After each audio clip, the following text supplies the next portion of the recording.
Je m'appelle François-Xavier Hanin, je suis spécialiste en médecine nucléaire. Médecin spécialiste en médecine nucléaire, tout le monde ne sait pas exactement ce que c'est, alors qu'un cardiologue, un neurologue ou un gastro-entérologue, tout le monde sait immédiatement quel type de métier c'est. C'est un métier qui est peut-être un peu moins connu, mais qui pour moi est vraiment passionnant parce qu'il s'intéresse à des patients qui ont le cancer. Tous les patients qui sont suivis en oncologie, qui ont un cancer, vont devoir faire un examen ici en médecine nucléaire. La médecine nucléaire est une spécialité qui a deux grandes parties.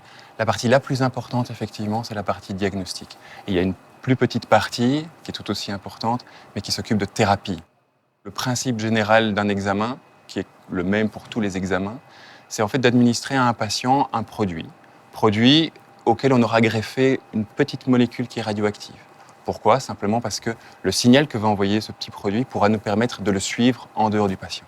Une caméra, comme celle que j'ai derrière moi, va pouvoir enregistrer ce signal et suivre la manière dont cette molécule se distribue à travers le corps du patient.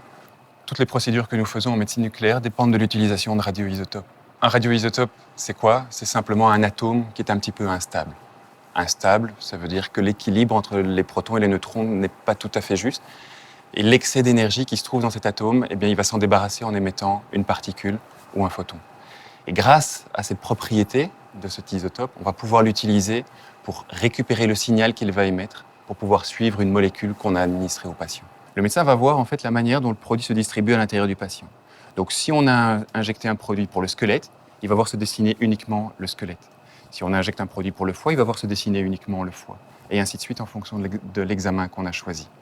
Pour le diagnostic, on utilise des isotopes qui ont une émission qui est très légère, très peu irradiante, alors que pour les procédures thérapeutiques, on a besoin de radioisotopes qui vont pouvoir détruire les cellules cancéreuses. On a donc besoin d'isotopes qui sont un petit peu plus agressifs. Quand on administre une dose de radioactivité, aussi légère soit-elle, c'est une dose en soi. Mais ce qu'il faut garder à l'esprit, c'est que c'est une dose qui est minime et dont le risque est largement inférieur au bénéfice qui est apporté par les informations données par l'examen.